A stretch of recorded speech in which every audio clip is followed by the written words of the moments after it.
Hello, everybody, and welcome into another race in Season 5 of Tuesday Night Thunder. Thank you all so much for tuning in. You are watching Austin Green on PGR eSports. Dawson Wise not joining us here tonight, as again, he will be down on the racetrack, seeing if he can capture his first win of the season here tonight. Before we get any further into the race that we got here tonight, and some of the playoff standings, or at least what standings are looking like as we continue to close in on the playoffs, let's get right down trackside and get things kicked off here tonight with your starting grid. Taking the pole, it's going to be Garrett Maines, puts down a 50. Is that a 54 or a 52? It's going to be a 54.3. That's the pole time here tonight for Garrett Maines. Andrew Navarro will start to his outside in second. Ran a lap time that was just 3/1000ths of a second slower than your pole sitter. Justin Mills for VAR starts back in third. And then it's Landon Veliky, special race tribute for him here tonight. Matter of fact, actually his grandfather. We'll talk more about that here after we get through the pre-race ceremonies. Ethan Eckert, he'll start back in fifth, and it's Matt Lee in sixth. Joe Herda for the Jack Shack in seventh, with Richard Elliott in eighth. Mark Vondell from McCullough Motorsports in ninth, and Jeff Merck rounding out your top 10. Chase Mistretta for Nightmare Esports starts in 11th. It's going to be Dawson Wise back in 12th. Moving on back to row number 7, it's Jared Haynes alongside Michael Trescaro. Sean Corbett, Matthew Baker making up row number 8. Mike Davenport in 17th, with Ken McCullough Jr. in 18th. Joshua McCullough 19th, and it's Malik Ray rounding out your top 20. Another one of the Nightmare Esports drivers, Cody Nagels, he'll start 21st here tonight. Dylan Jones to his outside in 22nd. Kyler Wynn, the Canadian in the field, starts in 23rd. And Daniel Everhart, good to see him making a return here tonight. He will start in 24th. Evan Carlbon, he starts 25th, with Brock Westmoreland to his outside in 26th. Then it's Josh Gambrone and Christopher McCullough back in row 14. Jonathan Herbert and Joey Galati round out your top 30. Last car in the field here tonight is going to be Jimmy Emos in the 67. He will start in 31st. Looking at your race info here tonight, it's the Paul Veliky 160. Again, in the NASCAR Xfinity Series, same car we've seen throughout the entire season, and yet each week feels like we get something a little different. 60 laps going to be the distance, 40% fuel as always, 3 sets of tires, no fast repair, fixed setups, and then that stage break that will be at the end of lap 20. Talladega Superspeedway, just over 2.5 miles in length, 75 degrees outside, 45% humidity. Partly cloudy skies and winds at 4 miles an hour. And that starting track temp here tonight is going to be 104 degrees. So not as hot as we've seen in the past. That means that grip level should be a little bit better. That means we're going to see that much more exciting of racing, especially in the early portions and in this first stage.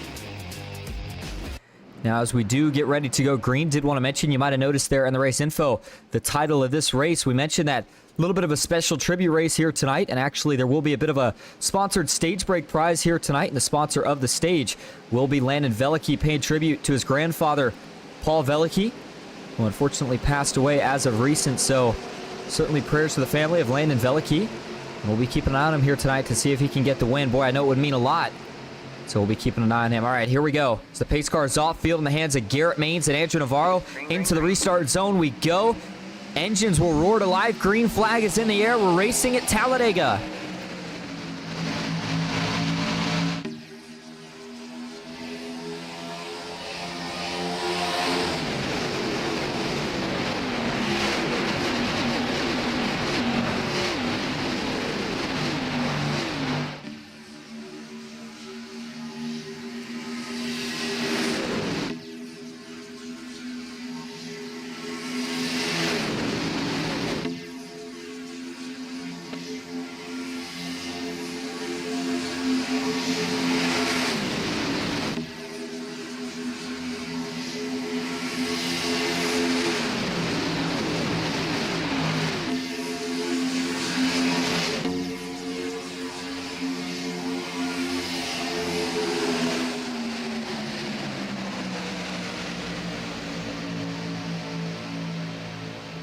Lap 1 officially in the books here tonight, and with the lead, it's Garrett Maines. He takes the first lap. Meanwhile, further back, you see already some jockeying for position going on. Dawson Wise in the number 9. He's caught in the middle right now. Michael Trescaro, Jeff Merck on his outside. And then, no, some contact. Hold on to it here. We're going to have 2 of them go around. One of them is going to be the 7 of Jared Haynes. Dawson Wise is in the outside wall. Caution is out. And with just 2 laps complete, trouble strikes early for the number 9 of Dawson Wise. And a few others, as we mentioned, the 7 of Jared Haynes, the other car that got turned around. He went towards the inside of the track, trying to figure out whether or not he hit that inside safer barrier. Doesn't look like he did, at least not the way we would normally expect a car spinning down there too. Don't see any damage on the front. Certainly don't see any damage on the rear either. So Jared Haynes might have got away with one here, and even Dawson Wise for that matter.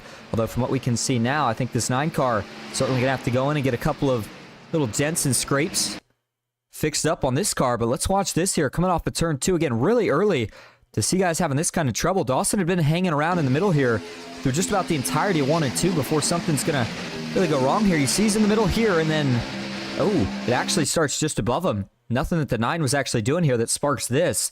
Watch this 60 of Jeff Merck up top, and does Triscaro give him a little bit of an offset shot right here? Yes, he does. Triscaro, you can see kind of moving up the track just ever so slightly as he's getting ready to give that push to the 60 Jeff Merck. So when he hits him here, just not quite square. Instead, he's sliding just a little bit to the right. And right there, just that slight contact in the corner sends the 60 down. He gets into the 9 of Dawson Wise. That sends Dawson down into Jared Haynes. And I was trying to figure out if there was indeed contact here between the 9 and the 60, or if there was a little bit of net code. Yeah, it looks like there was a little bit of net code there, so that's a tough break, considering I think both of them save it, if not for that. And then as Dawson Wise, Jared Haynes get together, you see the 7 go spinning. He's going to get tagged by the 45 of Sean Corbett. There's Matthew Baker in the 5. He's going to try to sneak by the Coasting Thunder Chevrolet. Dawson Wise goes into the outside wall. And we saw the 7, Jared Haynes, go spinning, but looks like he may have been able to stop here just before the inside wall. Let's get a couple more angles of it here.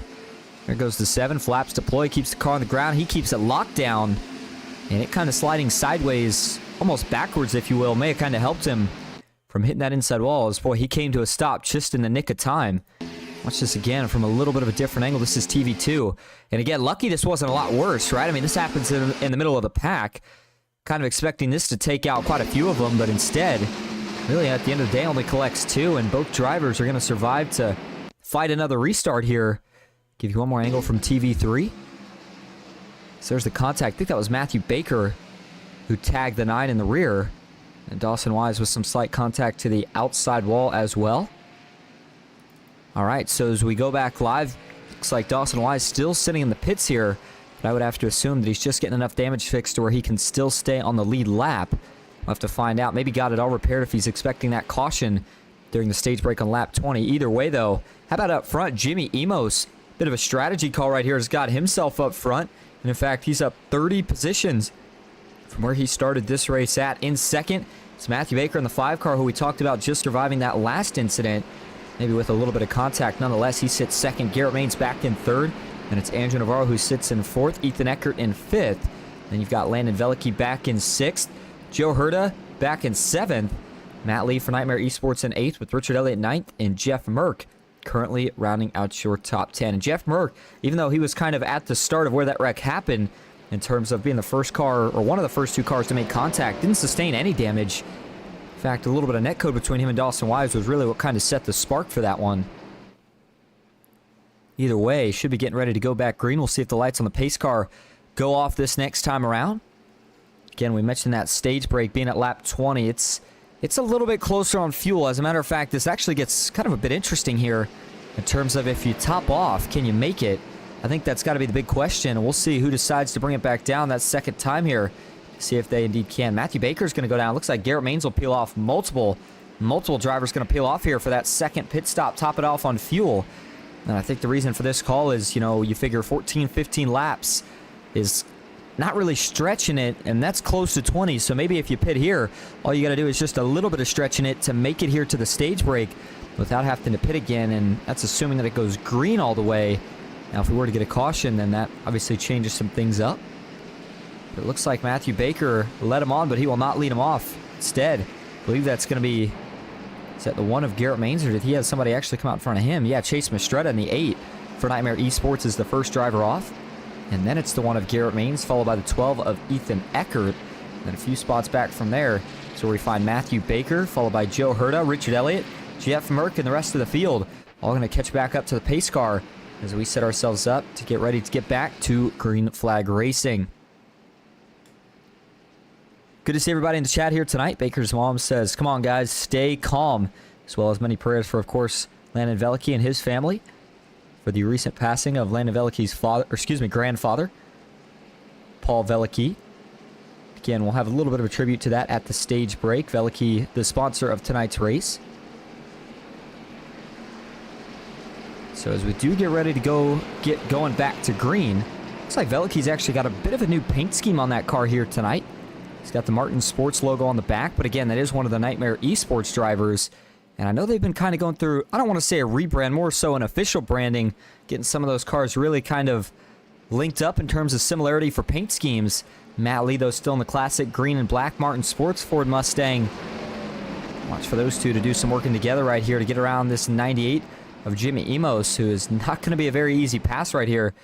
Jimmy Emos, though, with the bold strategy call, he's not good to make it on fuel to the rest of the stage with this call. However, certainly could potentially set him up for an interesting, I'd say an interesting couple of laps. Maybe he gets a few led. Maybe he gets, I don't know if they have a bonus point or not for leading a lap. But either way, the 98 of Jimmy Emos is going to try to make something happen here as he'll have control of the field now as the pace car pulls off. And we will roll our way slowly but surely back into the Geico restart zone. Green flag is back in the air. 6 laps of 60 complete at Talladega. And that leaves us with just 15 laps to go here in the stage. Great restart for the 98 of Jimmy Emos. The problem is doesn't have any help. Veliky's going to just bail on him as he'll now move to the top. Here comes Kyler Wynn as well. And that 4-car draft train on the top is going to skate right by the 98 of Emos. Nothing he can do, but now it looks like Navarro going to drop to the bottom, maybe a little bit too early there for the 44. Nothing he can do now, though. Matt Lee's going to get clear. Landon Veliky will get clear. Now the 82 of Kyler Wynn's going to get clear. All 3 of those cars are going to drop down to the bottom. Just as I say that, though, Kyler Wynn, we know he wants to lead, and he may not be content sitting in that 3rd spot right now. Watch for the 82 to potentially move back high when he gets some help from out back.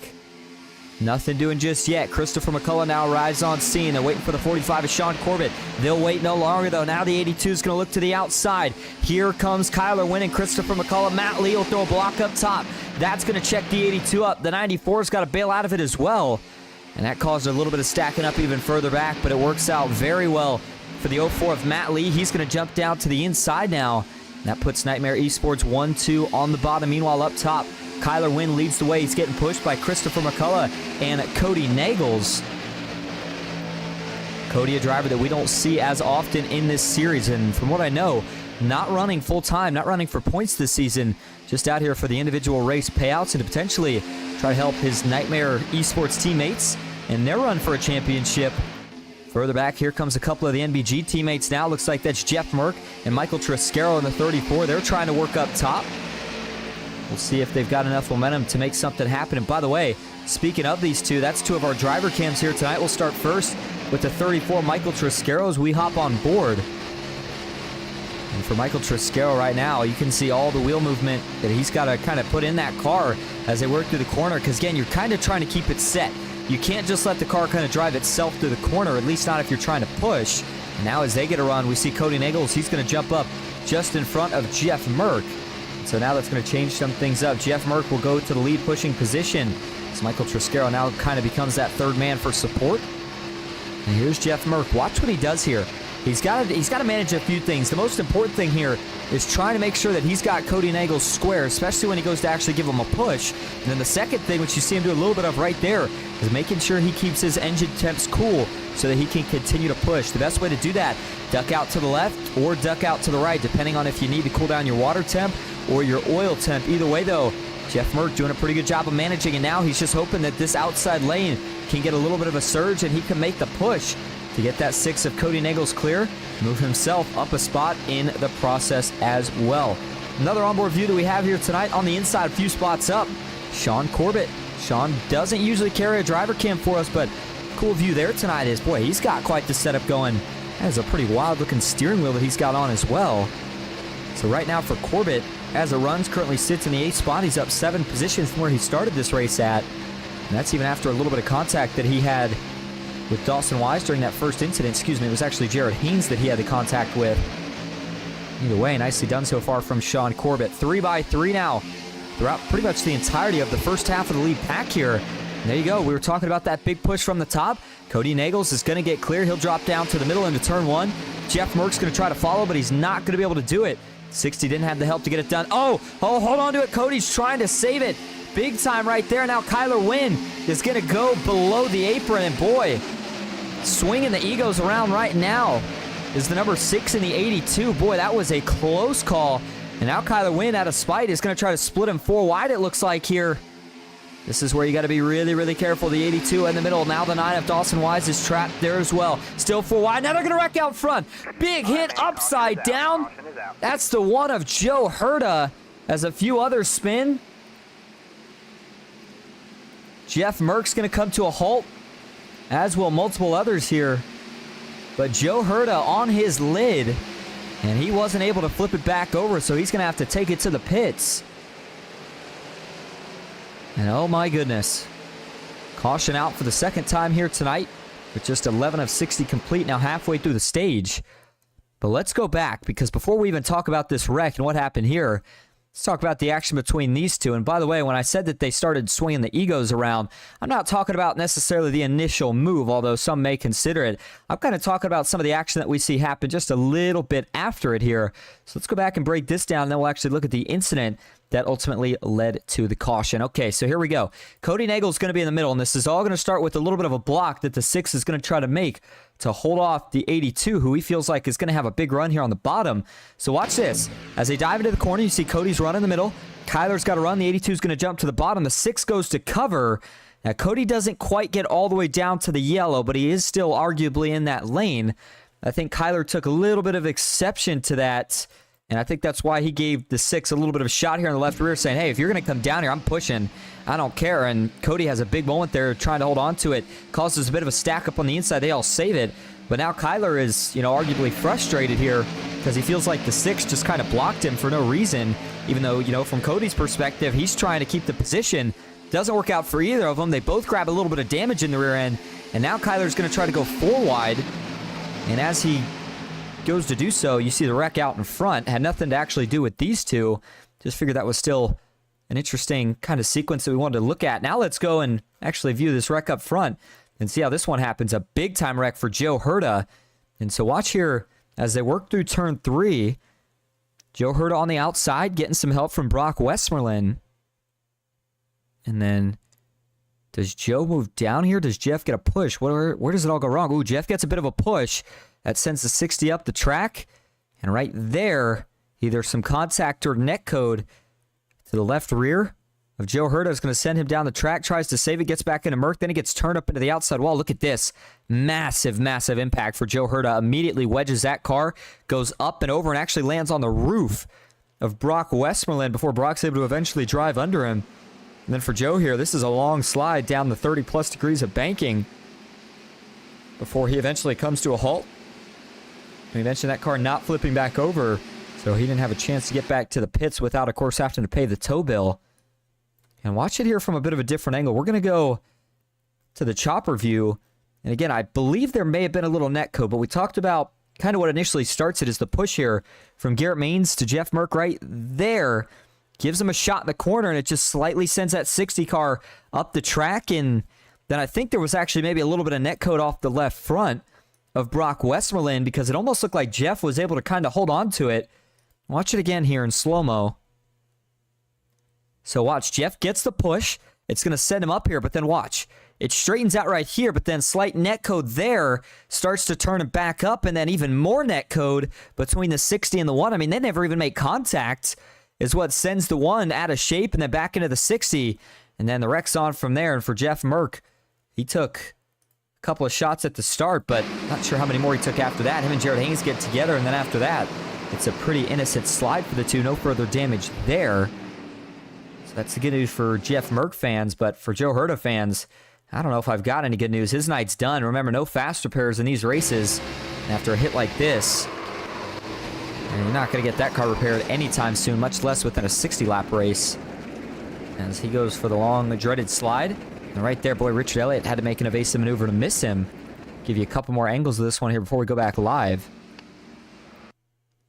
That's just, I mean, for Joe Herta, there's just nothing you can do. Brock Westmoreland, he, of course, had absolutely nowhere to go either, along with the rest of the field. Actually, everybody did a pretty good job missing this, all things considered. Again, kind of with where it happened at relative to the pack that was behind. Try to give you one more look at this here from TV3, or rather turn 3 and 4 camera.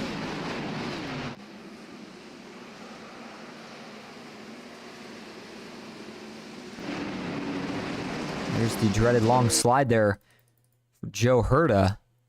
So that's not the start the Jack Shack wanted by any means, but either way, brings out our second caution here of the night. Joe Herta still in the pits right now, trying to get that car fixed up the best he can. Meanwhile, back up front, getting ready to go back. Green lights are off on the pace car.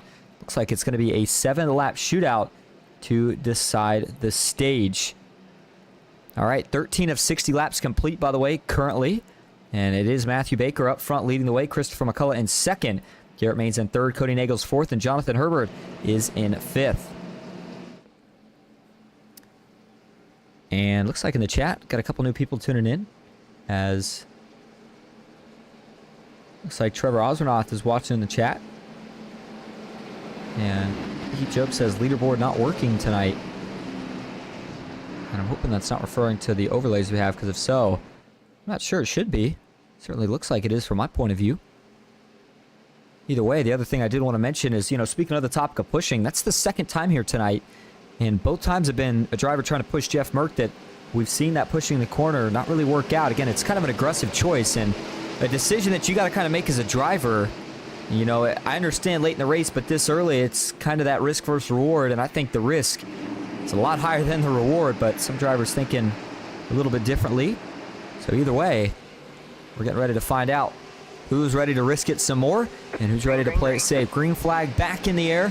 7 laps to go in the stage. Good restart, but checking up out back. Some trouble, but it looks like they're all going to be able to gather it back up and save it here. Boy, that was a really close call. Now they're 3 wide out back. Jeff Merck on the inside. Justin Mills trying to get back clear as he is now pushing the 05 of Joshua McCullough. Malik Ray is stuck back there as well. Out in front again, the outside, all teaming up on the inside. Christopher McCullough, no help, trying everything he can here to try to hold as many off as he can. Now there's some contact between himself and Cody Nagels. That's going to send the 94 towards the back. He awaits a push. Looks like one of the Hyper Motorsports drivers. I believe that's the 87 of Jonathan Herbert. He'll get there to give the assist, but not before the one of Garrett Maines jumps down. Now, looks like the 5 of Matthew Baker. He'll jump down and take the point through 3 and 4. Garrett Maines looking for a move here on the 5 of Baker. Looked high, now he's going to look back low. Baker not going to be able to throw a block there. Cody Nagels will be the lead pusher on the outside. Christopher McCullough will be the lead pusher on the inside. Look out up top. Here comes Matt Lee and Dawson Wise. And by the way, for Dawson Wise, he might be running with that Nightmare Esports crew. As a matter of fact, he's in the Discord, so I would assume he is. That might be part of the reason that we're seeing this 04 go to the top. And for Matt Lee, stage points are very important because he is still well in the battle for the regular season championship, as now they're going to go 4 wide. Hold on to it here. The 71, some contact. That's Evan Carlbon trying to give a little bit of room to the 55 at Davenport, who made a late decision. Carlbon was there. Davenport tried to come back down. And boy, that was another really, really close call. Now they're going to wreck. Hold on to it again. Can they do it this time? Oh my goodness, they do. I called it a wreck, but they said, I don't think so. Another big-time save here through 3 and 4. Watch this one from the TV3. Is this looked like some more contact here. I think this started with Evan Carlbon and a few others. We'll give you another angle of this here once we actually zoom in a little bit. Yeah, that's exactly where it starts. Watch this 71 and the 9. Does Dawson Wise come down on Carlbon here? Yeah, just a little bit. And once he gets into it, that sends Carlbon down into Navarro. And boy, that certainly should have been a wreck. Don't ask me how, but somehow it wasn't. Good save. We stay 2 by 2 up front now. Going to be coming to 4 laps to go on the stage. Matthew Baker currently leading the outside. Garrett Maines leads the inside. You've got Christopher McCullough and the 87 of Jonathan Herbert. The 2 cars just behind him on the inside. Matt Lee trying to make something happen still. The 3rd car up top. He's got Dawson Wise, his teammate, behind him. Watch for those 2 to try to get lined up and maybe try to jump out to make a move, make something happen. Although nothing doing, at least not as of yet. Further back, the 55 at Davenport. He's going to see a big run out back from Kyler Wynn in the 82. Does the 55 jump high? He will not. Kyler Wynn does, though. So now they're going to be 3 by 3 all the way back for about the 13th position. Kyler Wynn up top. He needs a little bit more help, though. Eckert, one of the aggressive drivers. He has finished second. No, actually, I guess I should say finished on the podium and came that close to getting the win 2 weeks in a row now. but still no luck as of yet. We'll see if tonight's his night. Back up front, there goes that third lane. It's all three of the Nightmare Esports teammates lined up on the outside. Cody Nagels, Matt Lee, and Dawson Wise. Evan Carlbon likes what he saw. The 71's going to try to jump high and go with these three now. They'll be coming to 3 laps to go in the stage. Everybody good to go on fuel. The question's just going to be, can we keep it green to the end of the stage? If we get a caution, that could very well end the stage. So right now, everybody trying to take the lead as soon as possible. Kyler Wynn looked 4 wide there to the outside of the 71 of Carlbon, but just really couldn't get anything to work, at least not yet. He's going to take a couple more peeks. Carlbon having none of it, though, and now the 82 is going to be kind of forced to jump back in line. Meanwhile, big surge on the bottom of the racetrack here. Christopher McCullough almost was able to push Garrett Maines out far enough to where he could jump up himself. It's not going to happen, though, at least not yet. The inside, though, still really, really rolling right now as they work off towards turn number 3. Watch for another big push here. Can Christopher McCullough find a way to get himself clear to potentially jump to the top of the racetrack? Not this time, he won't. Here comes Matthew Baker with a push from Richard Elliott. Up top, Cody Nagels, Matt Lee, and Dawson Wise starting to fade just a bit now. 2 laps to go in the stage, and things are really going to start to get crazy now. Still 3 wide. Mike Davenport leads the third lane, but no speed in it as of yet. Justin Mills up there. Kyler Wynn, you see, he's trying to work his way through the middle now. And while all this is going on up front, you got a lot of drivers that are sitting towards the back just kind of watching and waiting right now, feeling like it is way too early to push the issue. And we've got some big names still back there. Dylan Jones, Daniel Eberhardt, Malik Ray, Joshua McCullough. Multiple drivers that are waiting to see if this ticking time bomb is going to explode here before we get to the end of the stage. And as they work through 3 and 4, still 3 by 3, the outside line has now drawn even with the 2 leaders. 3 wide up front, 3 wide for about 5 to 6 rows deep. Mike Davenport, if he can get the lead here, you know he's going to probably jump down. Nothing doing just yet. Here we go. 1 lap to go in the stage. Garrett Maines leads the inside. Matthew Baker leads the middle. And Davenport with a mistake. Davenport's going to get himself split 4 wide as Cody Nagels is going to look to the outside. We'll see if anybody else goes with the 55. Now there's some contact. Still 4 wide. Carlbon and Davenport start to beat and bang. And now Nagels is going to have to fade back. He jumps in line behind the 55 again. They're going to go back down to 3 wide, but the third lane has died out. Now it'll get a resurgence as look at this. Richard Elliott in the 0. He's going to now try to flex some muscle. He looks to the outside as they work into turn 3. Back to 2 by 2. Does the outside have enough of a run? Now there's a little bit of a checkup. All trying to say that. Can they hold on to this one? No, they can't. Herbert and Eckert are going to go around. Up front, Garrett Maines has trouble as well. Caution is out. The stage is over. And the question is going to be who was out in front at the time of caution. Cody Nagels will get back rolling. And the majority of the trouble that we saw was a little bit further back here as it looks like Eberhardt currently in the pits. But right around Jonathan Herbert,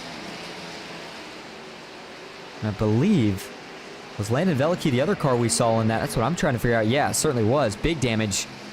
The front nose of his Ford Mustang. So he's going to have to certainly go get that worked on. And that is not the way that they wanted the end of the stage to kind of happen. But nonetheless, I mean, we saw the aggression level picking up. You knew something had to give. And it did, coming through 3 and 4 on the final lap here. Let's see how it starts. They were going around a lap for Brock Westmoreland. He's not going to have anything to do with this. But the trouble actually kind of starts in a few spots here. But watch the 00 of Richard Elliott. This is going to be where the first sign of trouble is. And so for Richard Elliott here, who is leading the outside, let's back this up here and go to TV3. Is it going to be another push gone wrong in the corner? Here comes Ethan Eckert. And that's exactly what it's going to be. Eckert tries to push the 0 in the corner. Not much, it's not slam drafting him, but it doesn't matter. I mean, so far tonight, these cars are proving that they're just so delicate to being pushed in the corner, and that slight bump right there is just enough to get Richard Elliott down the track and into the 1 of Garrett Maines. And now that's going to send them both back up the track as they try to save it. They do, but a little bit of a stack up on the bottom. Translates all the way out back to Jonathan Herbert and Landon Veliky before they finally end up getting collected and actually spinning down and up the racetrack. And so for Richard Elliott, it's a pretty good save, but, for Ethan Eckert here, what are you going to do? You got to push here to try to help the guy out to get him to the front, but at the same time, you're not trying to wreck a guy, and right there just gets him a little bit, and just ever so slightly offset left. But as slight as it was, It was enough here for Richard Elliott. Right there is where he's going to make the contact. You see he's just a little bit offset. That's what sends him around. Go back and watch here from a couple different angles. This is Landon Veliky here trying to account for the checkup. And there's the first big hit. There's the second one for Veliky. And then going to tag the outside wall as well. Had nowhere to go. As we list now from a couple different angles. See how many it collects in total. Herbert took a pretty big shot as well. Corbett was there. Jared Haynes, he had nowhere to go. And for Jonathan Herbert here in the 87, pretty big damage. Not sure if he's got anything terminal. Certainly see some in the rear and maybe even had a little bit in the front. Watch this here as the 62 of Veliky's trying to keep it off of him, and then there's the big shot for both of those cars. And then as the 87 Herbert starts to slide down, secondary hit, oh, big hit for Justin Mills, who also had nowhere to go. Before Herbert was finally able to come to a sliding stop. Give you a couple more angles of this one here before we go back live and check on your stage winner. That's a pretty big shot for the 87. You see it lift the rear tires up off the ground as everybody tries to miss, and Mills just fortunately kind of picked the wrong lane there at the end. What it looked like, you see Dawson Wise, Dylan Jones, they're both going to dive low in order to miss this one. And let's see if anybody snuck through this. At least it was kind of in the thick of it. Jared Haynes tried, but just no real luck there. The 8 of Chase Mastretta, though, it certainly looked like he did. Let's go on board here as our final shot with the 8 of Chase Mastretta. Watch this. Sees it. Oh, there was some slight contact there for the 8. The right front. Hopefully that didn't give him too much damage. And a good save, by the way, as well for Garrett Maines, who was able to hold on to that race car after he kind of got spun around in the wrong direction. All right, so as we do go back up front, and just before we do, to get kind of an official look there on who your stage winner was, we'll try to check this the hard way, the manual way, whatever you want to call it here. See if we can't find out exactly where everybody was running here at the time of caution. Let's see here. So we'll go to the chase cam first here for Ethan Eckert. And watch for those caution lights. Right side. I don't see any yet. Still don't see any as of yet. Might be one in the distance. It's on by this point. There's the one.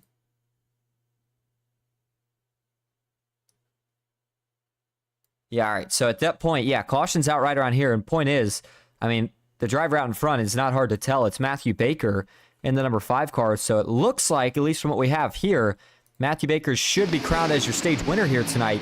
That's good news for the 5 car. More points as he's kind of the 3rd horse in that 3-horse race right now for the regular season championship. And so as we do get ready to go back green here, do want to take a brief moment to again pay tribute to Paul Veliky, grandfather to Landon Veliky, who again fortunately passed away as of recent. And he is, I'm sure, running in the hearts of many in the Veliky family, but especially Landon here tonight. So as we pull up the driver cam, we'll go for about a quarter to half a lap silence here as we get ready to go back green.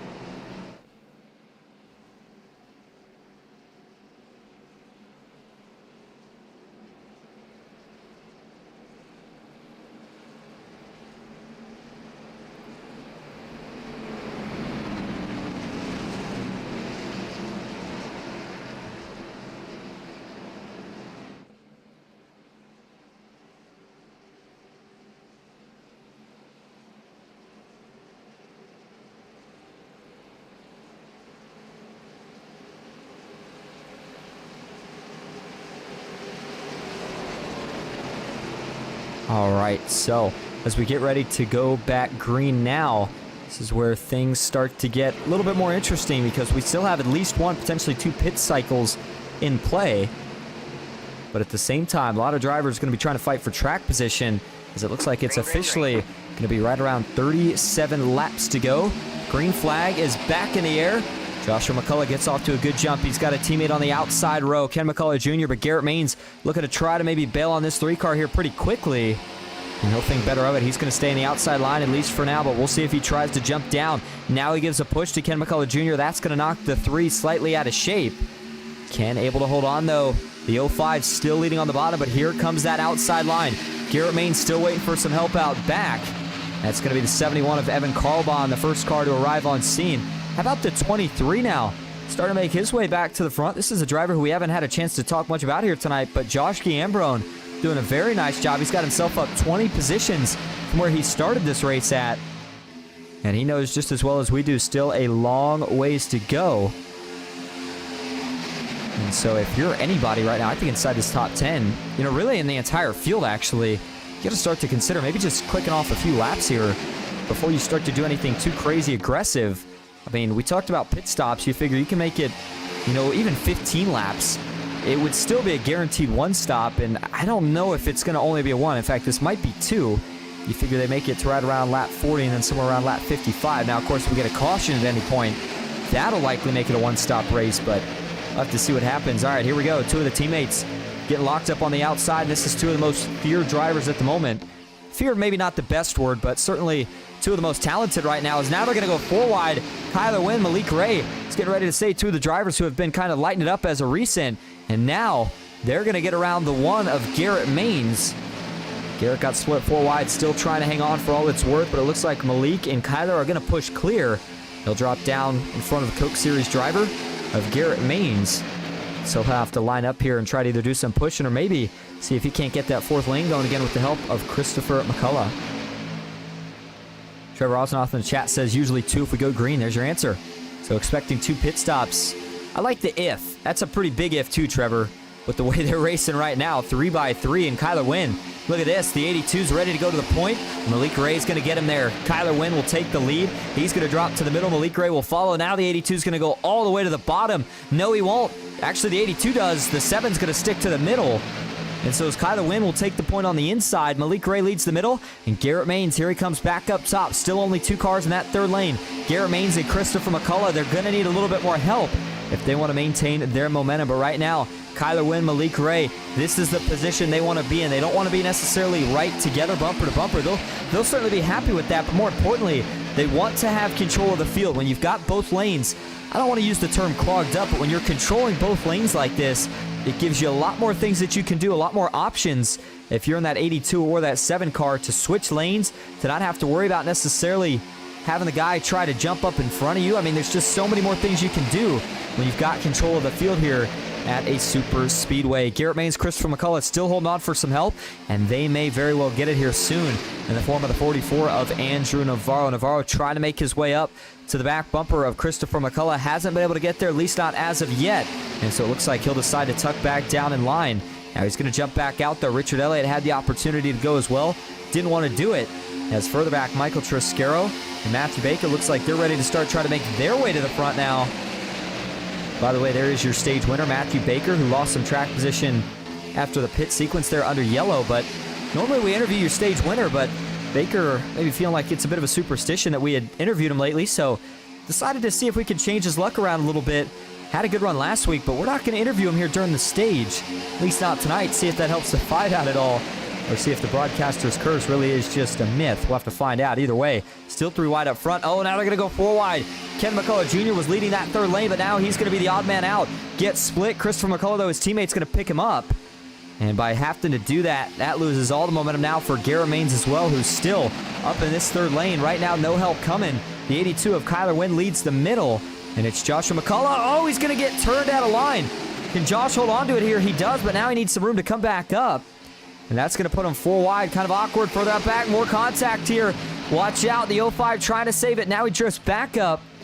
Richard Elliott gives him a little bit of room to work with. The 661 of Joey Galati. He'll give him some breathing room as well. As further up, almost more trouble there. As that time it looked like it was a 44 of Andrew Navarro who got knocked out of line. And so as he will save it, Kyler Wynn at the front of the field. And now they're going to try 3 wide yet again. We're almost to the halfway point, and in hindsight, that's not that far with, you know, still 30 laps to go and potentially 2 pit stops. To see this level of aggression right now, I mean, there's nothing on the line. It shows you that everybody's out here, though, to try to get that track position and show that they can lead laps. As you see, Garrett Maines looking for a bit of a side draft right there on the 82 of Kyler Wynn. And we really haven't had a chance as of yet to go to the back and start talking about some of the action there, because they continue to go 2 and 3 wide up front. Officially 30 of 60 laps complete. That means we are halfway. They're still 3x3 at the front of this pack. We are going to keep things here at the front of the field via camera, but we're also going to take a quick break. We'll go side by side so you can catch it all. Stick with us. We'll be right back at Talladega.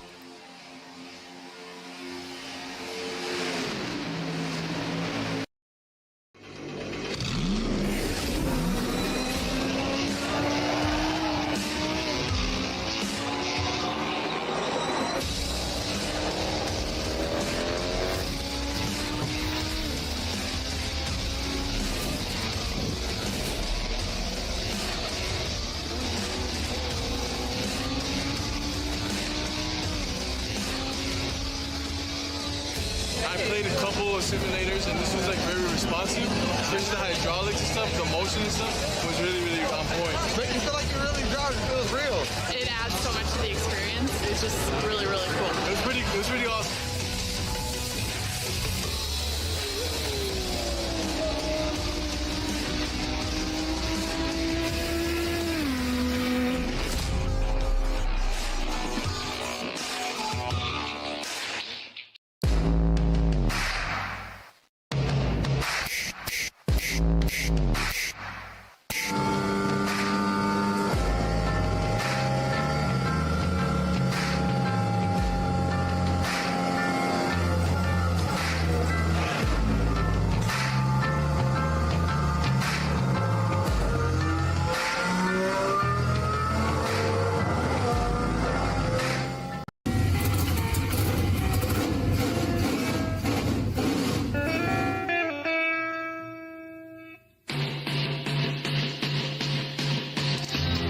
Green flag is in the air.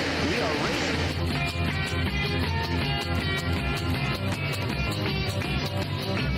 Three by three.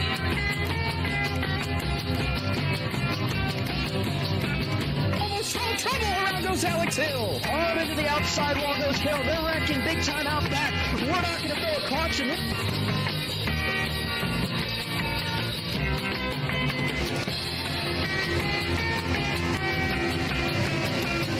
Finish. Who gets it at the line? Cody Nagels wins it in Talladega.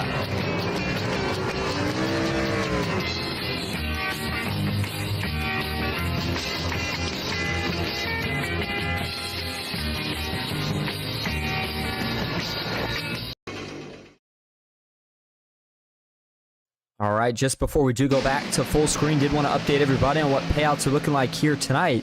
And again, this is individual race payouts based off of 30. We met that.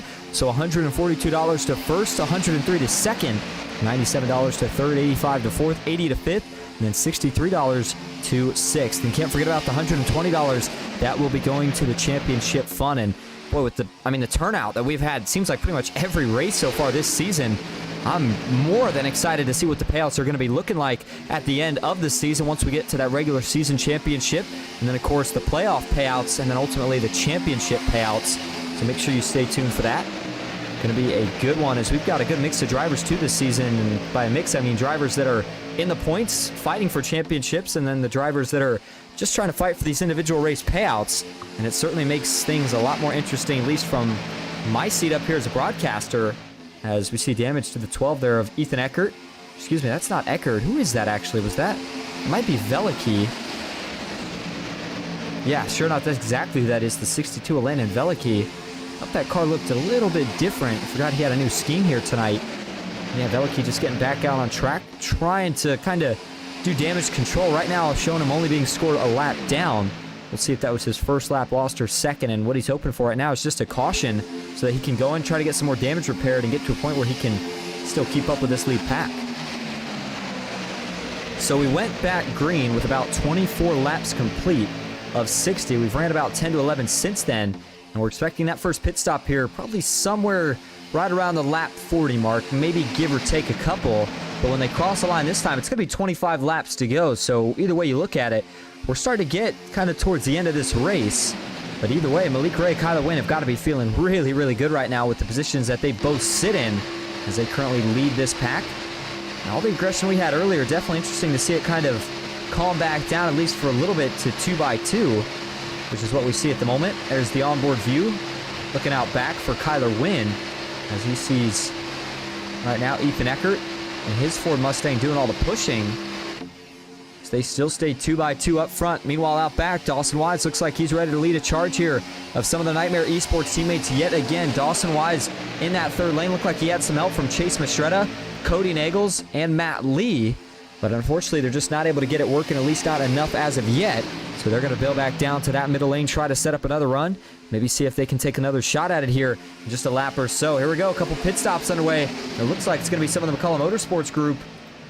Let's see if they all can get in clean. Couple of big lockups. One driver, I think, had to just go ahead and get back on track. I believe that was Joey Galati. We'll look at that in just a moment. Christopher McCullough, Ken McCullough Jr., Joshua McCullough, Mark Von Dell, and Sean Corbett all get to the pits without any incident. Looks like Landon Veliki's going to follow them down as well. And then, yeah, sure enough, Joey Galati, at least it appears, may have been that car that had the issue there, potentially overshooting the pits. Or was it, let's see here, had an issue with Mike Davenport at some point, by the way. I meant to show this on replay, see what happened in the 55. He gets turned, and oh boy. Oh man, that's a big hit for Davenport. That did not bring out the caution, by the way. That's why we were a little bit delayed on the data for it. But if you're wondering what happens to the 55 at Davenport, that's your answer. As they work off of 4. This time, will we see any more pit stops? Certainly not up front, but it looked like further back. May have had at least 1 or 2 decide to peel off here. And let's see if that's indeed the case. Richard Elliott, yep, sure enough, Justin Mills to the VAR cars. They're going to make their pit stop right here as Jared Haynes, Jonathan Herbert, and Jimmy Emos all bring it down as well. And so as it stands for the current moment, we still have quite a few cars out on track. We've only had 2 groups actually make a pit stop, and neither group has been all that giant. And with 23 laps to go, I could say you maybe make it again about 2 to 3 more laps if you're any of the cars up here in this pack. It's more so a question of, do you push it that long, or do you maybe try to come in here a little bit sooner? Dawson Wise now leading the charge on the outside. Would have to assume that him and pretty much everybody else up there would not be making a stop this time. As here we go, looks like they are. Oh boy, hold your breath on this one. We got guys trying to pit from the top, drivers coming in a little bit late on the bottom, but they all execute to perfection. 3 wide on entry. Eckert, Kyler Wynn, and Malik Ray were the 3 that were pretty much even at the commitment line. They'll all get into their box clean. As you see, Eckert's just going to drive it through all the pit boxes, and then Dawson Wise will pull into his stall. Jeff Merck, the 8 of Chase Mastretta, is there as well as Matt Lee, Andrew Navarro, and Garrett Maines. Matt Lee, ooh, a little bit of a mistake there for the 04. Saw him overshoot his box. This is going to hold him up a little bit. Let's see if he can still get out here with the rest of the pack. He's late. Looks like leading him out, though, is going to be the 82 of Kyler Wynn, followed by the 7 of Malik Ray. Ethan Eckert third in this line, and then we'll have to see how the rest of them all cycle out. Garrett Maines, Cody Nagels, Dawson Wise, Andrew Navarro, the 90 of Eberhardt, followed by the 23 of Josh Giambrone, Evan Carlbon, Chase Mastretta, Matt Lee, and Jeff Merck. Going to be the last of the drivers in this group. Now let's see how they kind of merge back out and kind of, I was trying to think of the word for it, but we'll stick with merge for now, with everybody else on the racetrack, as you've got 2 groups already pretty much up to full pace versus a group that's trying to get back up to pace. Jeff Merck, nothing he's going to be able to do. He'll hope that he can hang on to this draft right here. As Justin Mills, Rich Elliott, they'll go by on the kind of the middle line, and then the 94 McCullough, and then Ken McCullough Jr., his teammate just behind him, they'll go by on the 3rd lane, and they are still trying to track down the leaders. Boy, not as much time made up by that group as I would have expected, trying to take the early pit stop route. And then the last couple of drivers to still have to make a pit stop, Michael Triscaro, Dylan Jones, they make theirs as Matthew Baker. Not sure if this was a mistake or what happened to the 5, but this is going to bring him out really not close to anybody else. So Matthew Baker now going to be one of the drivers that will need a caution if he wants any chance at getting back in this race.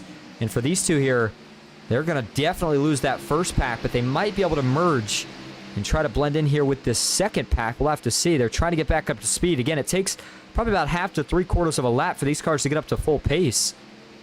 But when you have a draft, it certainly helps and kind of helps speed up that process. So yeah, they'll get passed by everybody right here, but it looks like they'll be able to kind of blend in with that pack, and they should be okay. Now, meanwhile, the lead pack and the gap between them and the second pack right now is only about 7/10 of a second. So that second pack, they will get there, and when they do, they are going to have a massive run. The big question is going to be, what will they do with it? Chase Mastretta leading his teammate Matt Lee. So Nightmare Esports is going to be kind of the first team to arrive on scene here. And that means that if you're Chase Mastretta, it is in your hands. What move are you going to make right here? Do you stay on the bottom and ride around, or do you take the risk, try to go for the track position and jump to this 3rd lane? We're getting ready to find out. He'll shift back to the outside. Watch the speed that this number 8 car picks up down the backstretch with all the drafting he's getting right now. 196, maybe going to cap out at 198 just about. Yeah, topped out at 197 just before they got to turn 3. Looks like he's going to take it to the inside here. A little bit of a surprising call there from Chase Mastretta, but he chooses to stay down low. Matt Lee will follow. Christopher McCullough, though, will not. Him and Ken McCullough Jr., they decide to stay up in that top lane for now.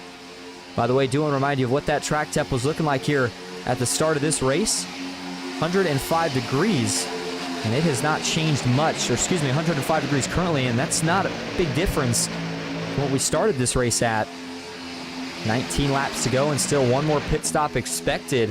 Big question is going to be, when do you make it? I would think maybe If I had to guess, sometime right around with, well, at least the farthest you could go, I should say, is probably somewhere between 5 to 8 laps remaining on fuel. I think is when we'll see maybe the last pit stops, but I think maybe some drivers decide to come in even before then, probably as early as 10 laps to go is when you start making that final pit stop. And then if you're any of the drivers that tried kind of that short pit strategy and you stick with it, then you could go in really probably as early as 15 or 14 laps to go, depending on if you want enough fuel for an overtime or not.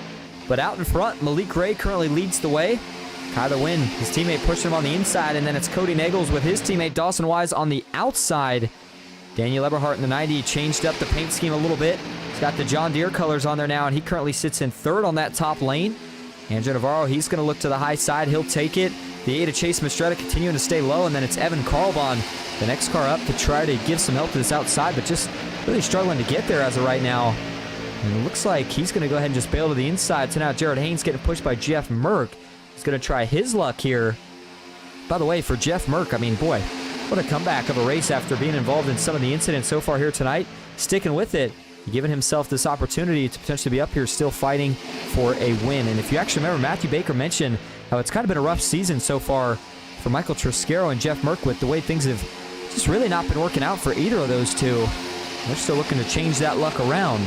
They've done everything right so far, sticking with this lead pack to this point, but they're going to have to be able to do so for at least one more pit cycle.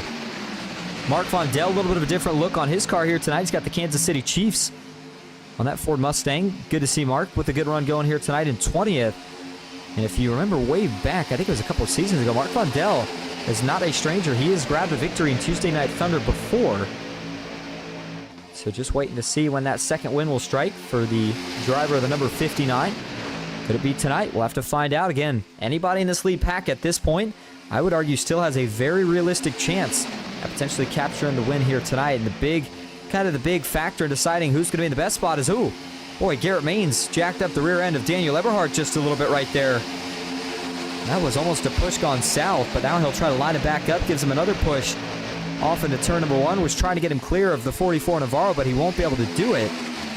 So now he'll have to back it up just a little bit and try again. Meanwhile, up top, you got the 60 of Jeff Merck, followed by the 11 of Dylan Jones. And oh man, another big wiggle out of the 90 right there as Garrett Maines is trying to get this 90 clear. The trade-off is just how unstable that car is, but he'll get it. He gets clear of Navarro, he takes it, and now that'll give Garrett Maines a chance to cool off in the middle. And while Jeff Merck still rolling up top with the help of Dylan Jones and his teammate Michael Triscaro. Looks like the 23 of Josh Gambro and the 71 of Evan Carlbon have committed to that third lane as well. See a lap car in the distance now as they're going to be coming to 15 laps to go. So that means that final fuel window as of now should be opening, or should be open at least relatively soon. It's just a matter of when everybody decides to go in for it. Looks like the lap car will stay on the apron. We'll see if we can tell exactly who that is when they go by. That's Brock Westmoreland in the 4. You can see right there, it still had major damage. That's why he chose to get out of the way as Eberhardt jumps up. Navarro almost loses it coming off of 2. Navarro trying to regroup as Eberhardt's quickly going to jump back down. And not sure if that was Garrett giving him a friendly reminder to maybe not try to jump up to the middle where he's running right now, or if the 90 chose to jump back down that quick. Either way, how about this third lane? Still hanging as strong as it is, only with the help of Dylan Jones right now. Michael Triscaro's trying to get there, but just not able to do it, at least not yet. Boy, Daniel Eberhardt, he has been up and down here trying to control this field. It's working out, but man, that car has gotten really unstable a few times off of the pushes he's received from Garrett Maines. And we know that push likes to come to shove, especially as you get closer and closer to the end of these races. 14 laps to go, still 3 wide at the front of the field, and still a pit stop to go. Before things get any crazier, we're going to take what should be our final break of the night, assuming no cautions. We'll go side by side so you don't miss a thing. Stick with us. Daniel Eberhardt leads at Talladega.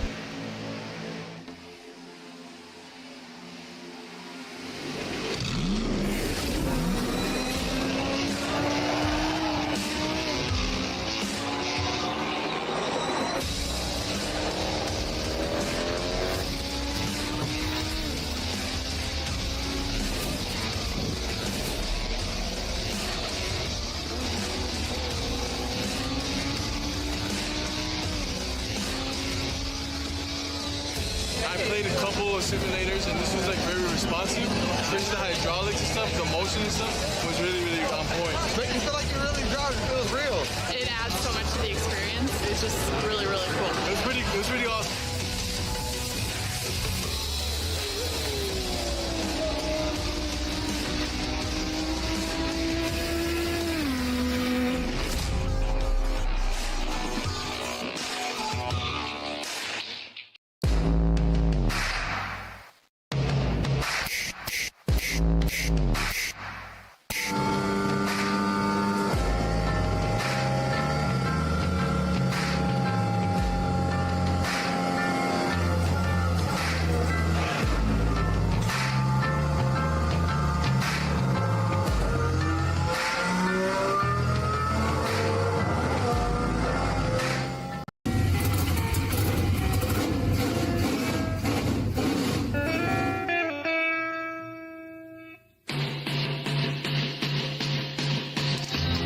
Green flag is in the air. We are racing.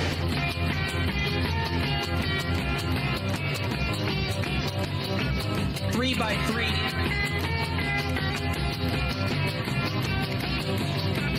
Almost no trouble. Around goes Alex Hill. On into the outside wall goes Hill. They're wrecking big time out back. We're not going to throw a caution.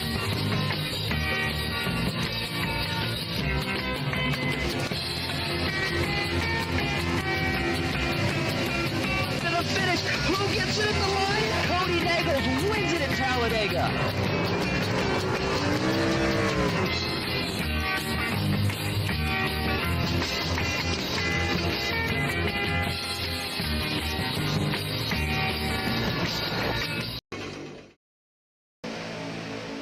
Welcome back to Talladega Superspeedway, closing in on what will be just 10 laps to go when they cross the line next time. And even though it's just 10 to go, we still got a pit stop somewhere in the mix, and that window is well open. The big question is just when will these drivers make that stop, if they do indeed need to make one. I would say if you don't see anybody bring it down to the pits, though, by 5 to go, maybe they can stretch it. Earlier insight, we believe they'd have to pit twice, but you never know. By the way, I did want to give you a quick update on what the points were looking like after last week. Garrett Maines still currently your leader in the regular season points battle. Matt Lee second, Matthew Baker in third. And then it was Landon Veliky in fourth. Got to think he'll probably fall after the way his run ended early here tonight. Christopher McCullough is in fifth. And so right now, as it stands again, that is your top 5 in regular season points. And the drivers who arguably are all still in the fight for regular season championship, especially the top 3 that we mentioned. Boy, Eberhard still putting in a lot of work to try to keep control of this field. It gets sketchier and sketchier as each lap goes by, but he's been controlling pretty well, as right now he finds himself in front of the 44 Navarro, but there he goes. He'll work back up to the middle, just trying to make sure that each lane has a chance to cool. And look at this. Further back, Malik Ray, Kyler Wynn, they said, okay, enough of this. They're going to go 4 wide. They're ready to go to the front. And now Michael Triscaro, Jeff Merck trying to hold on. Oh boy, hold your breath. This is going to get tight here. Going into turn 1, Michael Triscaro trying to hold it 4 wide. It's just they're running out of room, starting to ping pong around off of each other. Triscaro still able to hold it together for now as they rock it onto the back straightaway. Watch for anybody to bail off on a pit stop this time. Triscaro trying to kind of surge back ahead of the 7 of Malik Ray. He'll be able to do so, as now it looks like Malik and Kyler are both going to fall back in line. Malik's going to jump all the way down in front of the 04. Kyler Wynn will jump behind the 04. And now Merck's going to tuck in line. Now that just leaves Triscaro all by himself on the outside. Does anybody peel off to go to the pits this time? Doesn't look like, at least not out in front. Now further back, yeah, here we go. The McCullough Motorsports Group, they are going to peel off to make their pit stop here.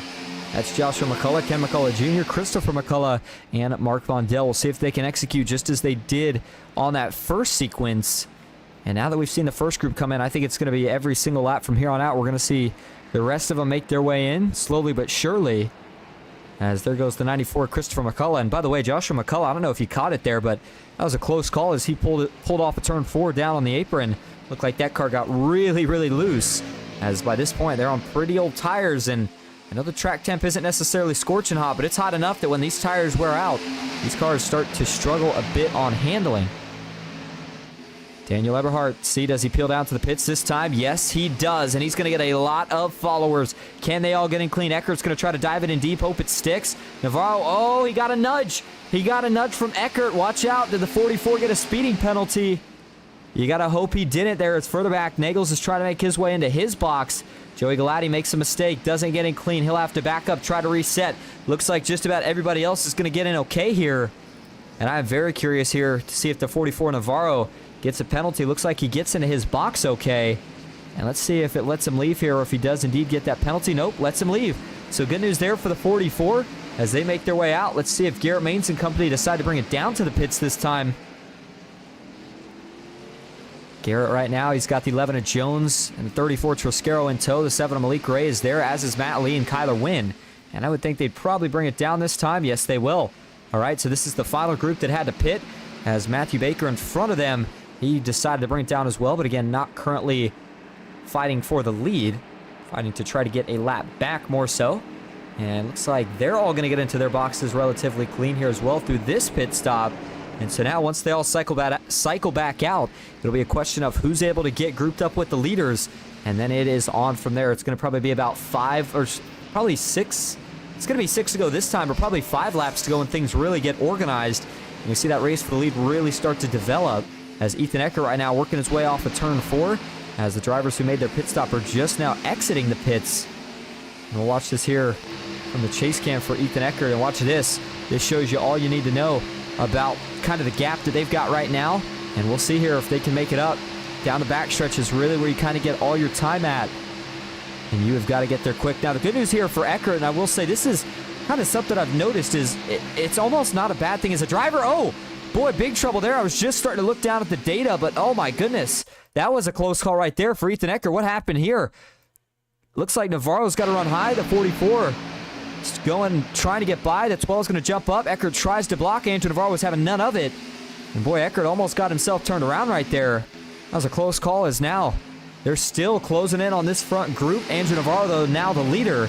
And what I was getting ready to say, and this goes for really anybody who's leading that group that kind of catches the lead pack, is Andrew Navarro in this case, you know, maybe he didn't have the better pit stop, but boy, he's certainly going to have the better run here once they get to the leaders. And he'll be in position to potentially jump to the outside, although now here comes the 9 of Dawson Wise with help from the 90 of Daniel Eberhardt. And these two have got the preferred lane right now. They've got a little bit more help, and they've got a little bit more momentum. Jeff Merkel now jump to the top. Watch for Dawson Wise to make that big sweeping move to the outside, somewhere through 3 and 4 or down the front stretch. Question's going to be, where does he catch this 82? Does Kyler try to throw a block here? It's a lot of momentum here to try to stack up for these cars with how sensitive they are. Looks like he won't get him through 3 and 4. Dawson will have a little bit more time here. He'll catch him on the straight. Let's see. Does the 9 try to look 3 wide? And if he does, will the 90 of Eberhardt go with him? No 3 wide just yet. Dawson backs it up to try to stack up a little bit of run. Now he's got a little bit of run. Further back, Joey Galati getting reports of an issue here for the 661. Not sure what happened there. Either way, we'll go back to live right now because all eyes up front. Dawson Wise still has not made that move just yet. Got to be careful, you know, they're starting to get antsy out back. Eberhardt looks like he wants to go. So does Jeff Merck, but Dawson Wise staying disciplined, staying patient for now. And that stack up is going to allow Jeff Merck to now jump to the outside. Will the 9 of Dawson Wise go? Doesn't go yet. Now there's some contact between the 90 of Eberhardt and the 60 of Jeff Merck. And another car is going to dart to the top. It's the 04 of Matt Lee. Kyler Wynn trying to throw a block on the 04s. Now the 1 of Garrett Maines tries to throw a block on the 82. Oh, man, all out of shape now. They're going to wreck out back. There they go. The big one strikes with 3 laps to go at Talladega. Caution is out. We're going to head to overtime as they stack them up coming across the start-finish line. Jeff Merck's in it, as are multiple other drivers. And the carnage will continue here. Boy, I thought for a minute we might have had a chance to make it to the white flag, but things just started to get really chaotic there at the last second. Just a couple laps. Oh, Michael Troscaro drives it into the outside wall there. As, I don't know what's going on for this 34 here. He may have just had enough. Maybe what we're seeing there for the 34, Michael Troscaro. I'm not sure what's going on here. Well, actually, unless it's got him glitched or I don't know what's going on for the 34 right now. It's got him being scored as the leader. And boy, well, Joe, what you said earlier, boy, that's about right now. The scoring has gotten all messed up all of a sudden. Not sure what the deal is here, but iRacing doesn't seem to know what's going on right now. As there's a damage for Michael Troscaro. That car is toast. So he'll cross the start-finish line, and then that'll probably be about an end to his night. As see that right front not even moving. He's not going to have any steering. All right, let's see here. Back this up to where it starts. Things started to get stacked up here in the tri-oval as we start to see a little bit of blocking coming into play here. Watch up front. It's going to be a little bit of a stack up right here on the outside. A couple drivers get out of shape. And it looks like Matt Lee's able to get kind of back in line, but then Kyler Wynn gets loose again. Not sure if that was contact off the 04 or still kind of just him trying to gather it back up here. Let's see. Oh, yeah, that's going to be a secondary contact from the 04 as Matt Lee tries to duck back in line right there. Just slightly swipes the right side of Kyler Wynn's bumper. That's what sends him up. And then now they're checking up. You can see out back the 71 of Carlbahn just gets into the back. Looks like of Christopher McCullough here. Watch this. Eberhardt going to the middle. Christopher McCullough has to follow and check up a little bit. And then, yeah, Carlbahn's trying to pull high to miss Christopher McCullough, but just can't quite do it in time. Gets into the 94. And then it's just dominoes from here. They stack up in two different places. Dawson Wise gets down into Michael Triscaro, gets T-boned right there in the right front. Him and Jeff Merck both go hard into the outside wall. Then there's Evan Carlbahn. You see Christopher McCullough. He slides into the wall as well. I mean, this was a big wreck here. This collected, again, quite a few of them. As there's the starter with the flag in hand. He certainly saw it all unfold. Let's go look at a couple angles of this here. First view, the view for Dawson Wise in the onboard cam. As, man, another really close, valiant effort for the 9, but doesn't look like it's going to work out here tonight. At least, potentially not after the damage from this one, although maybe not that bad. A couple of hits in there, but overall, more so pirouettes than any big shots into the outside wall. Jeff Merck took a pretty big hit, though, as did Evan Carlbahn from the looks of it. The 71, major damage there on the front end of that race car. The hood completely ripped off. Let's see here for the 71. Where that second impact was right there. Watch this. Bam! There's that big hit into the outside wall, and it may not be done there just yet. You see the 71 still at pretty fast pace. He's broken the suspension, so it's kind of hard for him to turn, and then that's going to be where Triscaro kind of gets that finishing damage at. Yeah, there's the big hit for the 71 that ultimately rips off the front end of that race car. And for Jonathan Herbert, he might have snuck through that one. That was what I was kind of trying to watch right there. The 87, boy, that was mighty impressive if he did. Watch this from the cockpit view. Well, never mind. Well, actually, take that back. That was Jeff Merck's onboard view. Here we go. This is Herbert here, and I think he actually does make it through. Sees the smoke out in front, gets on the brakes, looking for the gap in the middle, and he follows that 45 as Sean Corbett, who takes equally as impressive of a path to make it through that one here. As we'll give you just a couple more shots here before we set ourselves up for overtime attempt number 1. See Dylan Jones, Dawson Wise there spinning as Navarro slides in. Matthew Baker slid down to the apron. And for Michael Triscaro here, and I want to show you this too. And this reminds me of what Josh Williams did not too long ago, where steering on this thing is just, it's toast. And I think he was frustrated enough where he said, you know what? If I can't get a win, I'm going to just go ahead and do a little burnout before I go ahead and call it a night. As watch this 34. There's the wreck. But then it's more so what happens after the wreck here for Michael Triscaro. Watch this. We'll speed it up here for you a little bit. But he gets back rolling. He's going to eventually get this car looped around.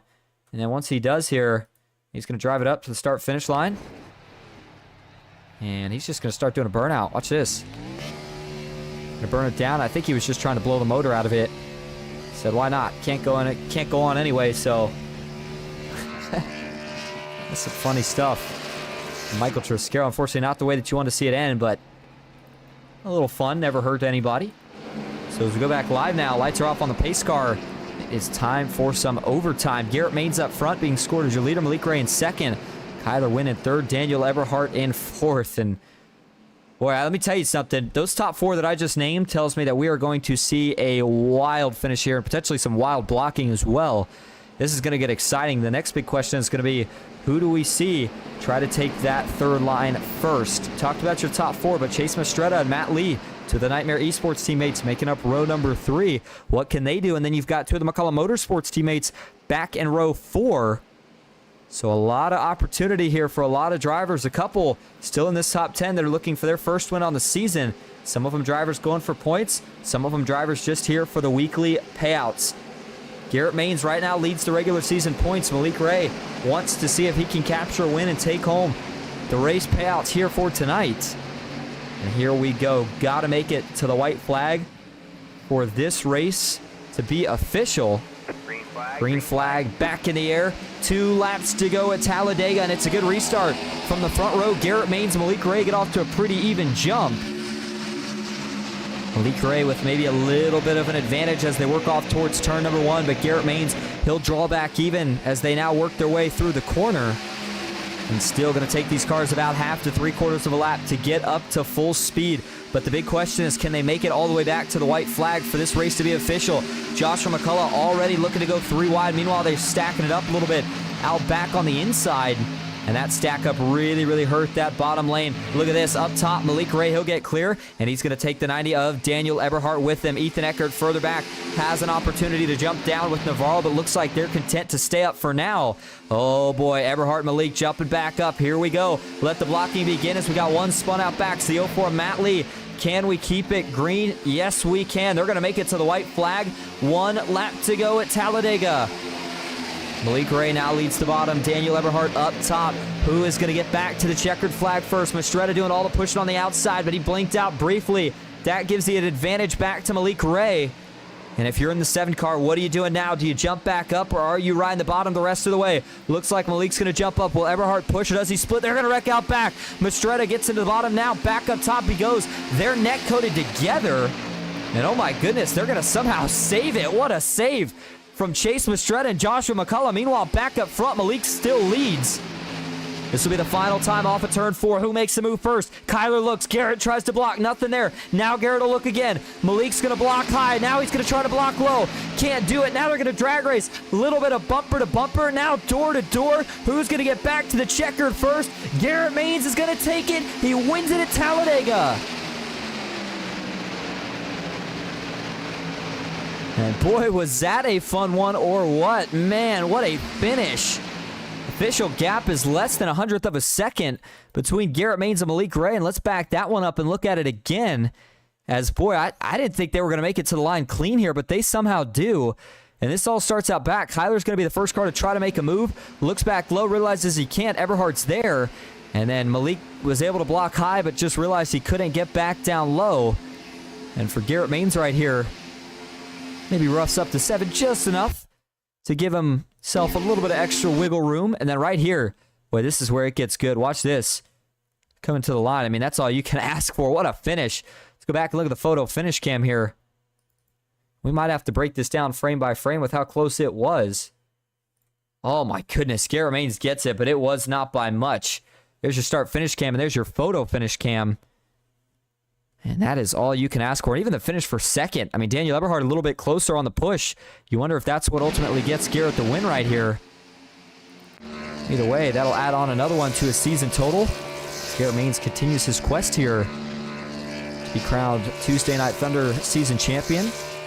Yet again, as of course he's already been a champion before. But as we take a look at your final results, as the one burns it down by the start-finish line, again, Garrett Maines is your race winner. Malik Ray brings home second. Daniel Eberhardt back in third. Kyler Wynn in fourth with Joshua McCullough in fifth. Chase Mastretta sixth. Justin Mills back in seventh. And it's going to be Josh Gambrone in eighth. Jared Haynes in ninth. And Ken McCullough Jr. rounding out your top 10. Dawson Wise finishes in 11th. Cody Nagels in 12th with Richard Elliott back in 13th. Then you've got Mark Von Dell in 14th with Dylan Jones in 15th. Back in the 16th spot finishing here tonight is going to be Christopher McCullough. Andrew Navarro 17th. Jonathan Herbert is in 18th. And rounding out your top 20 is going to be Ethan Eckert and Matt Lee. Sean Corbett finishes in 21st. Jimmy Emos 22nd. Matthew Baker back in 23rd. Not the night he needed. Michael Trescaro, bad luck for him as well as he finishes 24th. And then Landon Velicky in 25th with Brock Westmoreland in 26th. Jeff Merck 27th. Evan Carlbon in 28th. Joey Gladdy in 29th. And Mike Davenport into rounding out your top 30. Joe Herda rounds out the field as he finishes in 31st here tonight. All right, we're going to go ahead and grab your top 3. Stick with us. We'll be right here. We'll be right back at Talladega.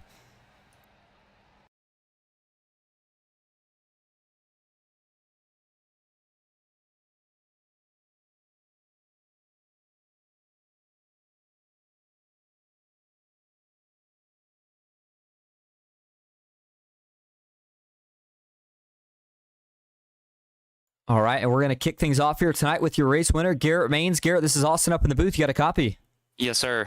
Well, you grabbed the win here tonight. Not the first one of the season, but boy, certainly a fun one. 2/1000ths of a second. You barely edge out Malik. Tell us about that sequence coming off of 4. It looked like you were going to go high. You moved back low. Then you guys were beating and banging, and you ultimately come out on top.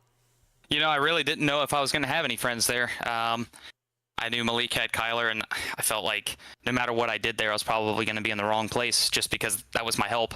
But, man, it all worked out to be able to get back to the bottom. I almost caused my own death there coming off of turn 4, but I was able to just squeak in front of Daniel, and he gave me the push to the win. So huge thank you to him, because that was some phenomenal pushing to be able to inch out Malik there. But yeah, it's crazy.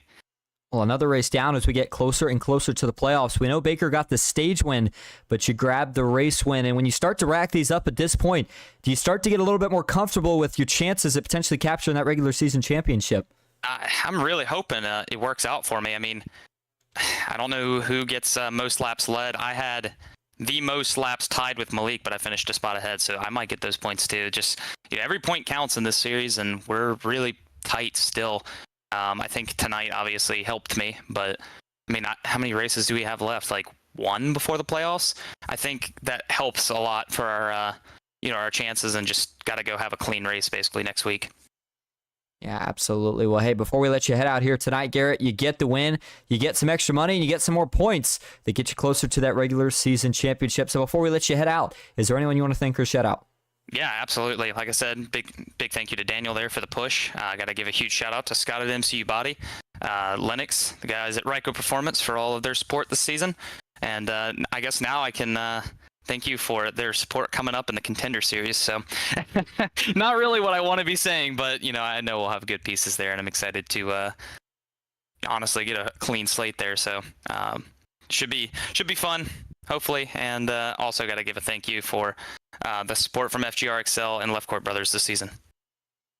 Thank you for talking to us. Well, Garrett, congrats on the win. 2/1000ths of a second. It was a thriller, and we'll see you next week.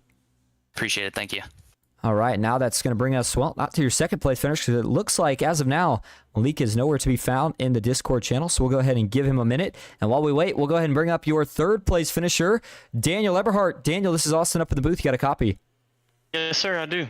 Well, you bring home a third place finish, and you push Garrett Maines to the win. But we saw a lot of action between the top 4, especially those last couple of laps. And, I mean, you pretty much had 3 different teams there. I know you and Garrett weren't necessarily working together, and then you had Kyler and Malik who were. So, I mean, what was kind of the game plan going into that final restart, and how did it change from what you had planned?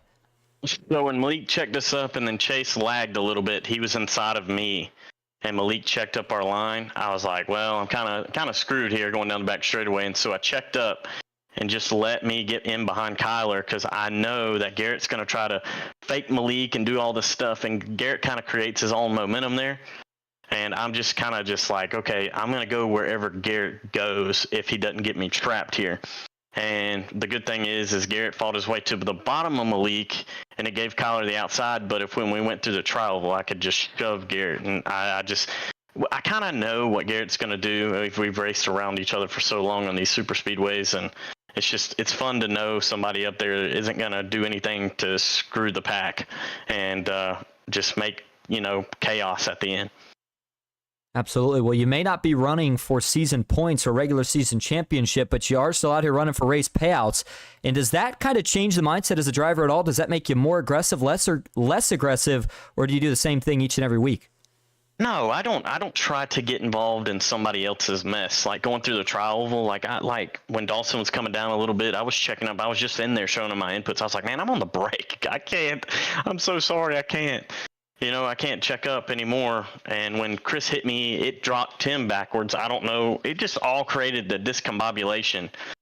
And I'm not in there to screw up anybody's race. Like I really just ride around until the end just to see if I can luck into some money like I did tonight. But I'm tired of seeing the head games. Like I've been more toxic on the chat than ever before, and I'm just tired of the head games with these guys, man.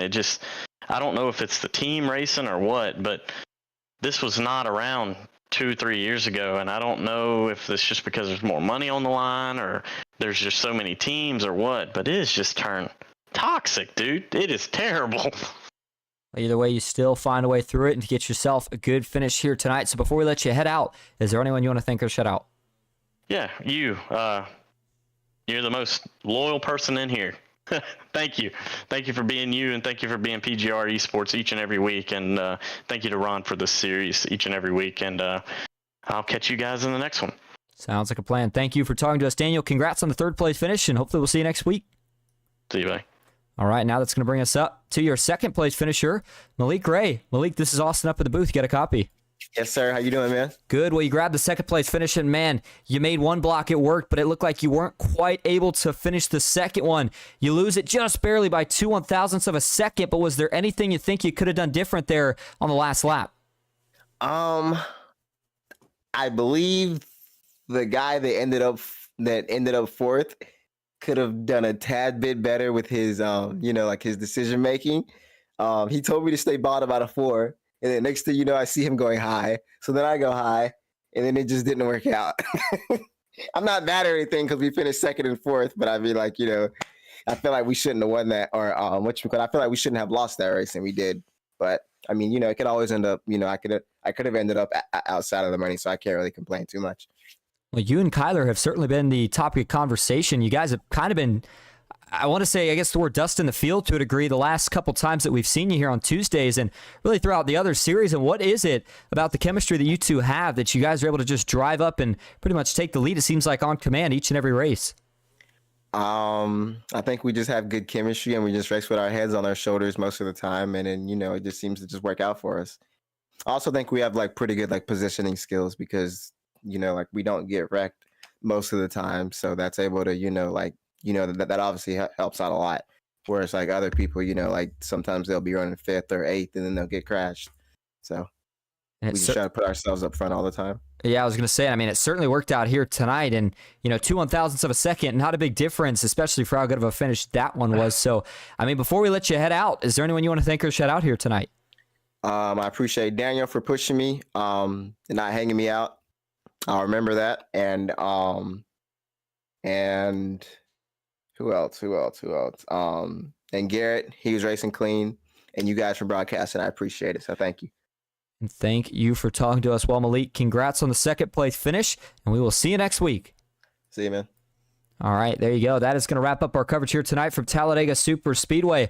What a great finish that one was. Again, 2/1000ths of a second. Tuesday Night Thunder, boy, feels like it does not disappoint and just finds a way to deliver each and every week.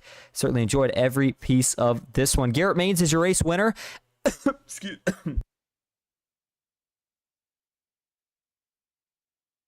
Apologize for that.